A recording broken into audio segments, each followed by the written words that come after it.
Kottayam parliament മണ്ഡലത്തിൽ കുടുംബയോഗങ്ങൾ സജീവമാക്കി ഇടതുമുന്നണി. പരമാവധി വോട്ടർമാരെ പങ്കെടുപ്പിച്ച വിപുലമായ കുടുംബയോഗങ്ങളാണ് വിളിച്ചു ചേർക്കുന്നത്. വോട്ടർമാരുടെ ചോദ്യങ്ങൾക്കും സംശയങ്ങൾക്കും മറുപടി നൽകാൻ മന്ത്രി വി.എൻ. വാസവനെ പങ്കെടുപ്പിച്ചാണ് യോഗങ്ങൾ. വോട്ടർമാരുടെ ഇടയിലേക്ക് ഇറങ്ങിച്ചെന്നാണ് പ്രാദേശിക നേതാക്കളുടെ നേതൃത്വത്തിൽ കുടുംബയോഗം വിളിച്ചു ചേർക്കുന്നത്. ഓരോ കുടുംബയോഗങ്ങളിലും വലിയ പങ്കാളിത്തമാണ്. കുടുംബയോഗങ്ങളിൽ എത്തുന്നവർക്ക് സംശയങ്ങൾ ചോദിക്കാൻ അവസരമുണ്ട്. പ്രധാനമായും പൗരത്വ നിയമങ്ങളെക്കുറിച്ചുള്ള സംശയങ്ങളാണ് യോഗങ്ങളിൽ ഉയരുന്നത്.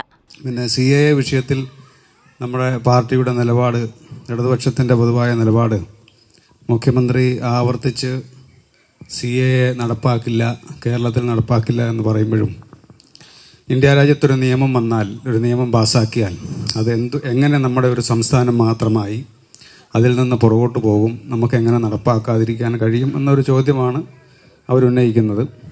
ചോദ്യങ്ങൾക്ക് മന്ത്രി വി.എൻ. വാസവൻ തന്നെയാണ് മറുപടി നൽകുന്നത്.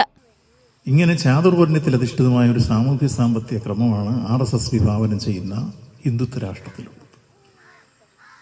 അതിൻ്റെ ഒരു ഭാഗമാണ് ഇപ്പോൾ അവർ കൊണ്ടുവന്ന പൗരത്വ ഭേദഗതി നിയമം. ഇവിടെ രണ്ടു തരത്തിൽ മനുഷ്യനെ കാണും. മതങ്ങളുടെ പേരിൽ വേർതിരിക്കുന്നു. അപ്പം നമ്മൾ പറയുന്നത് പാടില്ല. ഭാരതം എൻ്റെ നാടാണ്, ഓരോ ഭാരതീയനും എൻ്റെ സഹോദരി സഹോദരന്മാരാണ്. ദിവസവും 5ഓളം കുടുംബയോഗങ്ങളിലാണ് മന്ത്രി വി.എൻ. വാസവൻ പങ്കെടുക്കുന്നത്. ജനങ്ങളുമായി നേരിട്ട് സംവദിക്കാൻ കഴിയുന്നത് കൊണ്ട് തന്നെ കുടുംബയോഗങ്ങൾക്ക് വലിയ പരിഗണനയാണ് ഇടതുമുന്നണി നൽകുന്നത്. കൈരളി ന്യൂസ്, കോട്ടയം.